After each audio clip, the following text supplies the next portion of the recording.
Hello, I'm Amanda Klinger, And I'm Dr. Amy Klinger. and this is the School Safety Free Period podcast. We're with the Educators School Safety Network. We're a national nonprofit organization, and we provide school safety professional development and resources and technical assistance to K-12 schools throughout the United States and Canada. And every once in a while, we are a little bit less serious and a little bit less academic, and we have our free period where we are a little bit looser talking about school safety. Today is a very special episode where we have a very special guest.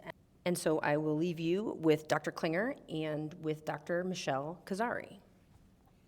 Thank you. We've got a guest stopping into our free period, and in our free period podcast, we are a little bit more informal, so feel free. We don't have a lot of guests, so we're super excited that it's you. Okay, I'm excited to be a guest. That's our guest. So maybe give us a little bit of who you are and what you do and why are we talking, and then we'll launch right into it. So I am an area superintendent in a large urban school district in Southern California, and I have recently completed my doctoral dissertation on fear and leadership. So I studied occupational fear, which is fear at and because of work, and how that impacts principals, their decision making, and their well-being. And one of the things that I think ties you into the work that we do is one of your research findings about the most common fears that administrators have. So in my study, I gave principals a list of fears and asked them to talk about the fears they experience and the kinds of experiences they've had as a principal that bring out deep fears. And so three categories came up of fears or types of fears that principals experience. One was conflict with authority. The other was conflict with adults and managing conflict with adults. And then the last one was unexpected situations that arise at work, specifically pertaining to student discipline, school safety, just the unexpected stuff that happens at any moment. And we talk about that a lot in the podcast of the administrative ability to be able to walk into a situation and go, what could go wrong here? And that is maybe a skill that people either underestimate or feel that they don't possess. And we were talking earlier about this notion of sometimes there are things that are so out of the blue. Who knew these two parents were going to start fighting in the vestibule? But on the other hand, if we've got 50 kids playing basketball with only one supervisor and it's a heated thing and we're not making them behave, who would be surprised that someone gets hurt or that a fight breaks out? So can you speak to those two sides of that coin? Yes, so I do think that there are very out of the blue unexpected things that happen at schools on a semi-infrequent basis. And unfortunately, as principals discuss those things, we inherit fears from one another about those things happening on our campuses.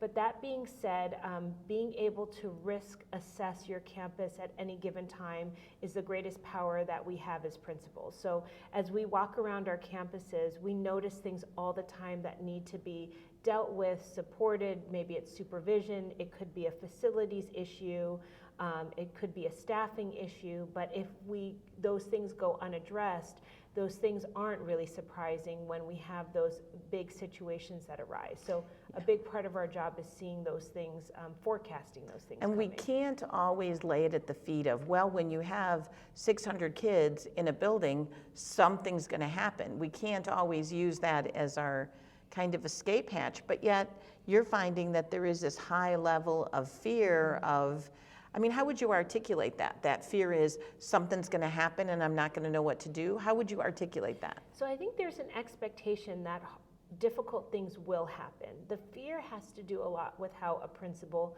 would be able to respond. So there's a lot of fear about social media, about the news media, about perhaps district leadership or whoever supervises the principal, that when those unexpected things happen, which we know will happen, that they will not be able to respond to it in a way that will let them keep their community safe or calm, or in some cases allow them to keep their job. So it's not necessarily the fear that two kids are going to fight. It's the fear that when that happens, the implications or the consequences are the thing that we're fearing. Yes. Because we understand consciously that probably there is going to be a fight at some point. Yes. And the variability of the adults that are connected to those situations. So in any conflict or issue that arises on the campus. You have your staff, then you have parents, and then you have district leadership, and you have a community. So oftentimes if principals are holding fear of organizational maintenance, that could be losing their status or their job or their ability to promote, or they're fearful of not being a good communicator or fearful of making hard decisions under duress, that when those things arise, those fears really tick up because now everyone's watching what you do and how you do it, and there's a lot of pressure. So if that's a fear that, I wouldn't say universal, but clearly it's a very common fear that you found in your study, why is it that we don't do more to prepare people for the implications of that? I know that's a really loaded question, but is it because we believe it's an irrational fear? I think so. I think large systems feel they have to prepare principals for so many different things. And oftentimes safety takes a back seat to perhaps instructional leadership or initiatives that are coming through in a district. And safety is just this undercurrent of an assumption that principals know what to do and when to do it. But there's actually a lot of things principals can do and districts can do to support principals in feeling better prepared. Do you think that this fear extrapolates out? So your 3 findings were for principals. Mm-hmm. What if we did that? Do you think it carries or holds true for classroom teachers? So when I've had opportunities to present to mixed groups of principals and teachers often articulate holding a deep fear around student safety. And not so much thinking that they can't keep students safe, but how to manage unsafe situations that would arise and being fearful of people being upset with them for how they do or do not respond. Yeah, and we find that that's always interwoven with fears of litigation, fears of I'm going to make the wrong decision. And the one that I always find interesting is fear that I am overreacting, because societally we have this idea of just relax, be chill, don't overreact. Why are you being so crazy about the kid, doing whatever? Can you speak to that? Yes, so I think there's a balance. So having worked in schools for many years, I would work with people who almost were paralyzed by the possible risks they could see everywhere, to the point that there was no freedom or opportunity for children, and we don't want environments like that.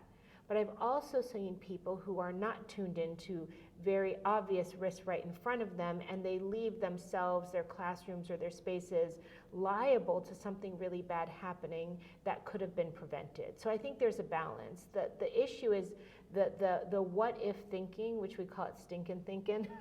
That's my kindergarten language. The what if thinking can't lead to paralysis or lead to shutting down a campus to a point where students don't experience the love and joy of being in school.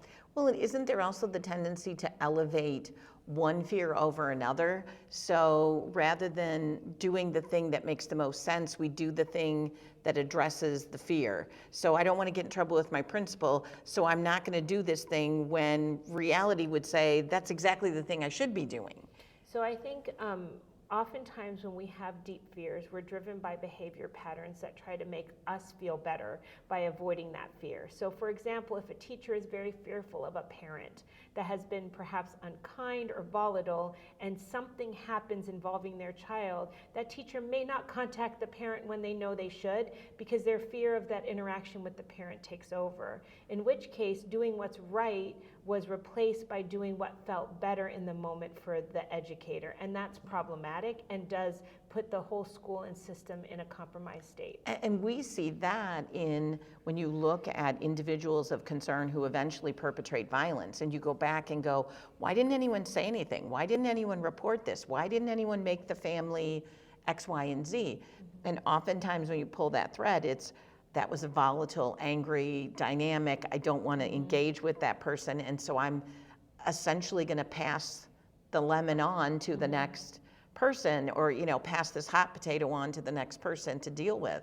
And so I think that finds itself not just in the heat of the moment, but eventually that pattern that made you feel better fear-wise, you've just handed that fear to someone else. I think it's tricky. So my experience has been in elementary school, and when we think about the age of children, we never want to predetermine a child as being capable of something awful. And it goes to our core belief as educators in believing in all kids and giving them opportunities to thrive. I think a tangent is, what mental health and social emotional supports are we providing when we start to notice things in young children that don't seem typical to what we see in other children.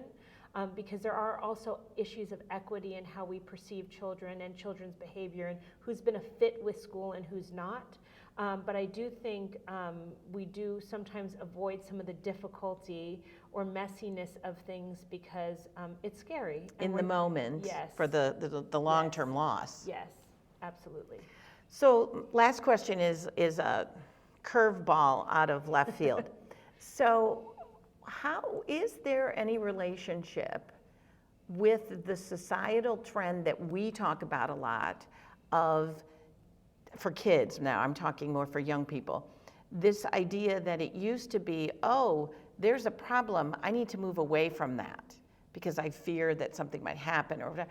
And now we're saying, oh, there's a problem, someone behaving really violently or erratically, I need to go insert myself into that, either to get video, film it on my phone or watch it, or so, there's that tremendous push that people are up against. Of society says that man in the McDonald's with the machete, you should go in there and watch and take a video of it, versus where did that fear go away? I mean, what's your take on that? Like I said, I know it's a curveball. So it is a curveball, and this is not backed by any research whatsoever, but what I see and experience is there is a hero complex that has come with being the voyeur that's created the video that goes viral. And so in this influencer culture that we're part of, where social media has taken a real prominent role of how information spreads, people often want to be the keeper of that information. So when something like that happens, I think sometimes it's a feeling of, I can help by making this public, or I can sort of reinstate my own status by making this public. And at times, I can help right a wrong by making this public, because people need to see what's occurring, and maybe haven't, absent of seeing it in real time, don't understand the inequity or the wrong that's being done. And so that sort of overcomes that fear, or is that the fear of not being relevant overcomes the fear of physical safety? I guess maybe, or some of it too is, I guess, if you're looking developmentally at, the kids that are doing this are of an age where they're not thinking 3 steps ahead of what happens when he turns around and attacks me. Yeah, I'm not sure on this one. I know in high schools, the issue of filming things that are happening almost, the experiences I personally had aren't putting the person filming at risk, but almost egging on the thing Or that's exacerbating happening it. that's unsafe, and then creating a trail afterwards that escalates and elevates the situation in a much bigger way, because now it lives on. Yeah, and I think you're absolutely right with those forces at work and it's kind of mixed. I want to show, I want to be relevant, I want to correct this wrong, or everyone needs to know this. I think those are all spot on. And I think the issue for us in schools is to fight that culture that's, as we're trying to lead kids to go, no, we need to walk away. We need to remove ourselves from this danger. And it's really tough when that fear, that personal safety fear, is overcome by some other driver. Well, I think social status is a huge driver for students, especially when we talk about adolescents and teens. And unfortunately, the drivers of social status don't always align to what we would hope the drivers of social status would be in school. And I point to this idea of belonging. And how do we create spaces where everyone belongs? Because oftentimes the videotaping, or so that's an old word, the cell phone filming of things creates humiliation for people, right? There are ways in which people are portrayed on social media that is deeply hurtful. And in a true culture of belonging, we wouldn't take action in a way that is so humiliating to another human being. So what's really concerning is not just not running from what's unsafe or reporting it, but almost allowing it to continue at the expense of someone else. Well, and that creates a whole other fear of I'm going to be the one that everyone's filming. Yep. I mean, and there's a whole nother one Yeah. then, and all of those contribute to, we talk so much about the culture of schools and how that is a predicate for either preventing or Yes. experiencing violence. And so I think all of those things really come into play. And I think the last couple minutes we've been talking about, we're really almost speaking to parents more, that fear of, please, could someone get my, we want our children to have the instinct for fear of personal safety Yes. override all of these other fears. Yes. Well, and I think you brought up a big point, which is the culture and climate of the school is everything. It's not about putting in walls or bulletproof windows, and I know some of that are part of safety plans, and whether or not they're appropriate are district decisions, but ultimately they're false hopes around safety, and that what really is going to create safety in our schools is the way kids feel about themselves and one another, which that work is deeply hard, and I would say scary in a different way. It creates a lot of fear for educators because educators might not have been taught to be educators in this way. So we're in a big shift in education. So dragging our fears into the spotlight makes us more fearful or less fearful? So I think bringing our own fears into the spotlight makes us more aware. So I can't say that it would make you more or less fearful. I think over time it can make you less fearful because you practice acknowledging it and taking action in moments of fear. But absent of that acknowledgement, we can fall victim to invisible patterns of behavior that actually aren't serving ourselves or kids, but we just do it as a day in, day out routine. So we're not really, the end goal is not to be fearless. No, it's actually to be fearful. So we think about this idea of courage, it's doing something in the face of fear. So fear is actually super important. And in the examples that you discuss, like actual threat of physical safety, that fear is our body's cueing system telling us to react. So we never want to eradicate fear. What we want to do is try not to be paralyzed by it, so that our fears of not making a good decision or being criticized or losing our job don't drive us to do something that's not right, because we want to be driven by what our students truly need and not by kind of calming our own adult emotional turmoil. It's it's such an interesting field, and I've just been so fascinated by the connection or the nexus between your work and our work, because they sort of drive each other. There's these unintended consequences of what we do because we're fearful, and then there's the way that we change when we deal with the fear. So any last minute things that I didn't ask you, or anything that you think needs to go the cherry on top of this little discussion? All I would say is when I was doing my research, there was no research on fear in education. And I shouldn't say none. I was really focused on the principalship. But we talk about burnout. We talk about stress. We talk about anxiety at work. We talk about cultures of belonging and wellness. And there's an undercurrent of fear that I think doesn't get addressed when we talk about all of these shifts and changes we're making in education. So I'm grateful to bring up the topic. Well, and I would assume that what little there is there is more of a focus on fear in terms of what kids are afraid of, or but we're not supposed to talk about the fears that the adults in the room have. Yes. So I think your work is so important to really kind of open that up, and it's very, regardless of how you deal with it, I think the first step is just we can have a discussion about what people fear, and it's okay. And so I think your work is really, really important with that. So Thank you.